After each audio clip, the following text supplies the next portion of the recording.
হরে কৃষ্ণ, রাধে রাধে। শুধু কৃষ্ণ ভক্ত, গৌর ভক্ত, হরি ভক্ত, আমার মা সকল, বাবা সকল, আপনাদের প্রত্যেকের চরণে সশ্রদ্ধ প্রণাম। উপস্থিত সাধুগুরু বৈষ্ণব মণ্ডলী, অনলাইন উপস্থিত কাছের দূরের আত্মীয় স্বজন, ভাই বন্ধু, ভক্ত শ্রোতা, সাধুজনা গুণীজনা যারা রয়েছেন, সবাইকে সশ্রদ্ধ প্রণাম জানিয়ে শুরু করছি আজকের ভিডিও। আজকের ভিডিওর বিষয় হলো পুজোর ঘরে ঠাকুর নেই, আপনি ঠাকুরের সাড়া পাচ্ছেন না, আপনার অজান্তেই বাড়িতে কেউ কুপ্রভাব দিয়েছে বা কোনো চালান পাঠিয়েছে। আপনি কিভাবে সেখান থেকে মুক্তি হবেন, কিভাবে ঠাকুর আপনার গৃহে এসে বসবে, আপনার সুখ শান্তি ফিরে আসবে।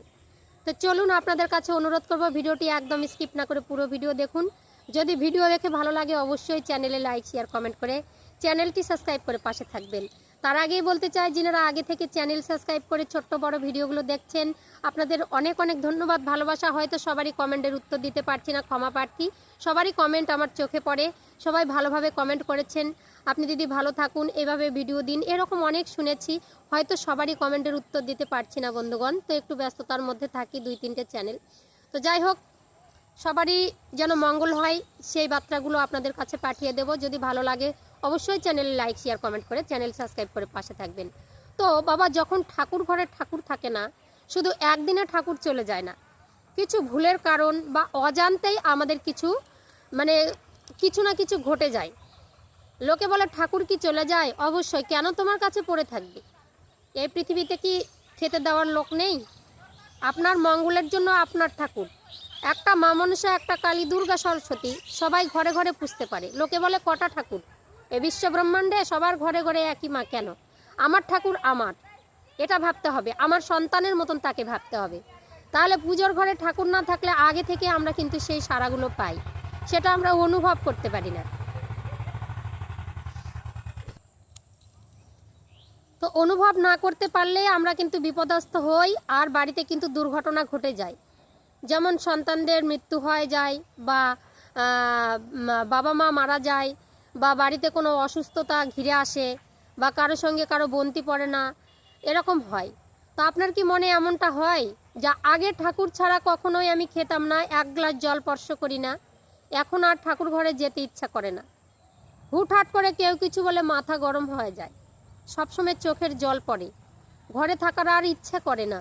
আপনাদের সন্তানকে আপনি খ্যাসম্যাস করেন, স্বামীর সঙ্গে ভালো করে কথা বলতে ইচ্ছে করে না, ঠাকুরকে দেখলে মনে গা জ্বলে, সন্ধ্যাবেলা সন্ধ্যাবাতি দিতে ইচ্ছা করে না, সকালে ভোগ রাগ দিতে ইচ্ছা করে না, মনে হয় এক জায়গায় গুমড়ে বসে থাকি। কি যেন একটা চিন্তা আপনার এসে গেছে। ভাবুন তো, আপনি এই সংসারকে একদিন সোনার মতো করে সাজিয়েছিলেন, আপনি একদিন ঠাকুরকে না ভোগ রাগ দিয়ে সেবা করেননি, আজকে কেন এমনটা হচ্ছে? এরকম কি ভাবনা আসে না? আমরা সাধারণ মানুষ, আমাদের মন সরল সাদাসিধা, তাই আমরা কিচ্ছু বুঝতে পারি না, যার জন্য আমাদের হুটহাট করে ক্ষতি হয়ে যায়। তাহলে আপনারা ভাববেন ঠাকুর আপনাকে সংকেত দিচ্ছে, ঠাকুর আর আপনার ঘরে নেই। কোথায় গেল ঠাকুরগুলো? কেন এমনটা হলো? কেন চলে গেল? কোথায় গিয়েছে? আপনি একবার ভেবেছেন আমার ঠাকুর আর নেই, আমি ঠাকুর ঘরে যাচ্ছি না, ঠাকুর রাগ করেছে নাকি? কি হয়েছে? কেনই বা গেল?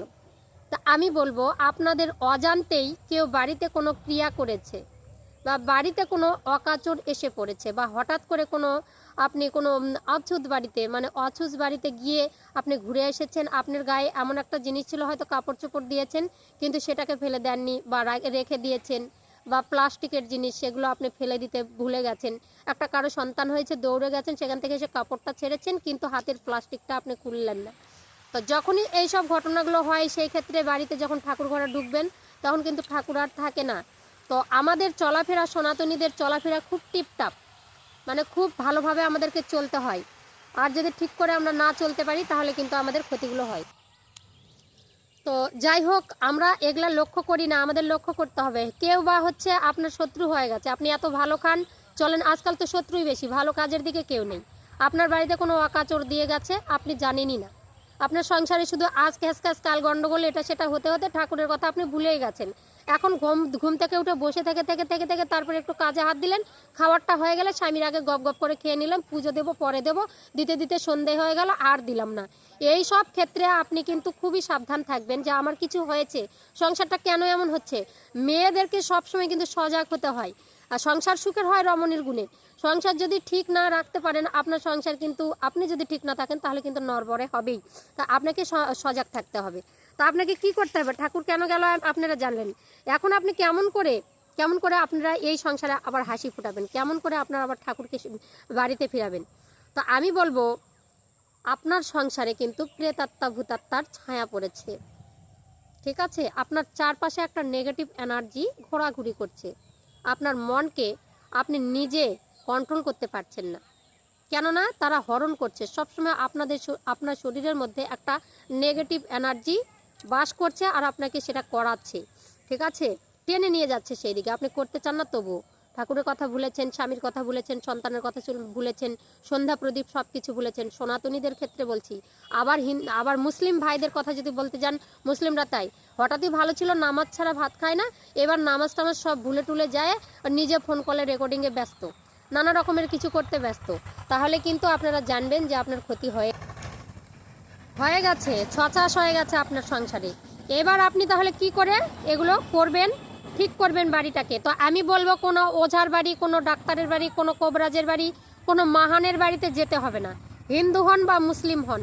যদি হিন্দু হয়ে থাকেন, এক টানা বাড়ি ঘর আপনি প্রত্যেক দিন সকালবেলা পরিষ্কার করবেন, গোময় দিবেন, গোবরের ছড়া দিয়ে বাড়িটাকে পরিষ্কার করে নিয়ে নিজে কাপড় চোপড় যেদিন থেকে শুরু করবেন তার আগে কাপড় চোপড়গুলো ধুয়ে নেবেন, বিছানা কাঁথা গঙ্গা জল দিয়ে দেবেন, ঠিক আছে। দিয়ে টিয়ে 7 দিন একটানা গীতা ভাগবতের অনুষ্ঠান করুন, আপনি একাই গীতা পাঠ করুন। যদি মনে করেন লাস্টের দিন আপনি ভাগবত দেবেন। আর যদি না এগুলো পারেন তাহলে ছোট্ট করে সত্যনারায়ণের পূজা দেবেন, একটা হোম যজ্ঞ করে নেবেন।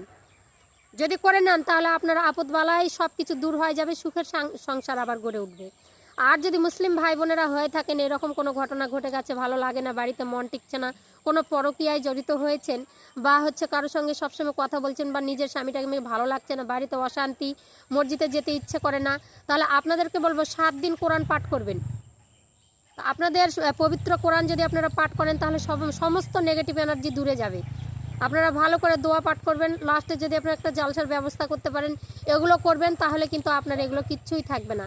শরীর মন পবিত্র থাকবে কোথা থেকে, আপনার মনের মধ্যেই তো, মন মন্দিরটাই তো ফাঁকা হয়ে গেছে। মন মন্দির যখন ফাঁকা হয়ে যাবে তাহলে নিজের মন্দিরে কখনোই ঠাকুর থাকবে না, আপনার মসজিদে আল্লাহ নেই, আর আমাদের দেবতা ঘরে ঠাকুর নেই। তাহলে লাস্ট দিন কি হবে, হিন্দুদের ক্ষেত্রে লাস্ট দিন পূজা পার্বণ হয়ে গেল, তার আগে কিন্তু মণ্ডপগুলো গঙ্গা জল আর দুধ দিয়ে ধুয়ে দিতে হবে, ঠিক আছে।